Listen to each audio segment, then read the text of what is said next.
हज करना किसको चाहिए? अल्लाह सुब्हानहू तआला कहते हैं वलिल्लाहि अलन्नासि हिज्जुल बैति मन इस्तताअ इलैहि सबीला। ठीक है कि हज जो है वो अल्लाह का हक है, ठीक है, एज अ राइट ऑफ अल्लाह। वही बात जो हम अल्लाह ताला बार बार इसको कह रहे हैं कि अल्लाह के लिए है, वलिल्लाहि, as a right of Allah अलन्नासि हिज्जुल बैति।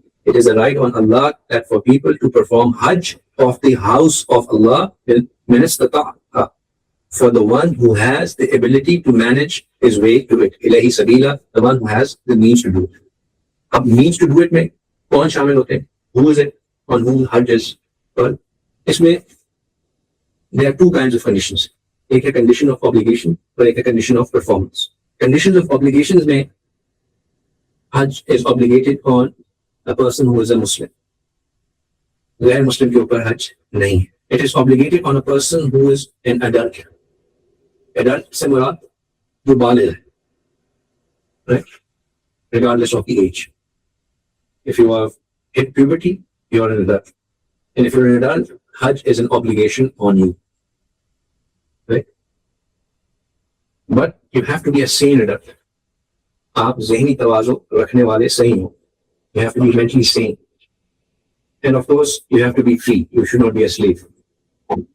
और conditions of performance में फिर दो चीजें हैं. एक ये कि बंदे की माली हालत और एक जिस्मानी हालत. अभी सबसे ज्यादा अहम बात समझने वाली है. एक बंदा है वो सेहतयाब है, सेहत रखता है, लेकिन उसके पास माल नहीं है, तो भी उसके ऊपर हज फर्ज नहीं है.